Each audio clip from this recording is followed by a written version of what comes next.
अस्सलाम वालेकुम नाजरीन, JN न्यूज़ HD के साथ मैं हूं नाइला भट्टी। नजर डालते हैं आज की अहम खबरों पर। नवाब शाह रिपोर्ट फारूक नईम सदीक नुमाइंदा JN न्यूज़। शहीद बेनज़ीर भुट्टो यूनिवर्सिटी शहीद बेनज़ीर अब्बास सकाफत के रंगों से रंग गई। आज यूनिवर्सिटी के साथ साथ तलबा तलबात इंतजामी अफसरान और दिगर अमले ने सिंधी रवायती लिबास में मलबूस और उजरक पटके और टोपियां पहनकर शानदार रैली निकाली और मादरे वतन के साथ जश्न मनाया। इस दौरान तलबा ने रंग बिरंगे कपड़ों टोपियों की नुमाइश करके सिंध से अपनी वफादारी का भी इजहार किया। यूनिवर्सिटी के मुख्तलिफ शोबे जात की जानिब से स्पोर्ट्स कम्प्लेक्स में एक शानदार प्रोग्राम का इनकाद भी किया गया, जिसमें शोबा सिंधी ने महफिल मौसीकी उमर मारी मोमल राना पर मुश्तमिल ड्रामे पेश किए, जब सिंध के रवायती रस्म रवाज पर खाके भी पेश किए गए, जिससे पंडाल में मौजूद तलबा में एक नया जोशो खरोश बेदार हुआ।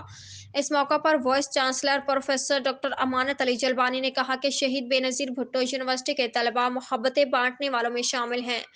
उन्होंने हमेशा एक दूसरे के साथ अपने दुख और खुशियां बांटी हैं, जिससे यूनिवर्सिटी के तलबा में खुद एतमादी का तासर बढ़ा है, जो बेहतरीन तालीम की बुनियाद पर कायम रहेगी। उन्होंने कहा कि आप अपनी सकाफतों के हकीकी वारिस हैं और आपको उनकी तरक्की के लिए अपनी खसूसी सलाहियतों को बरोकार लाना होगा। उन्होंने कहा कि दुनिया के नक्शे पर तकरीबन हर मुल्क सकाफत का दिन मनाता है और उसे मनाना चाहिए।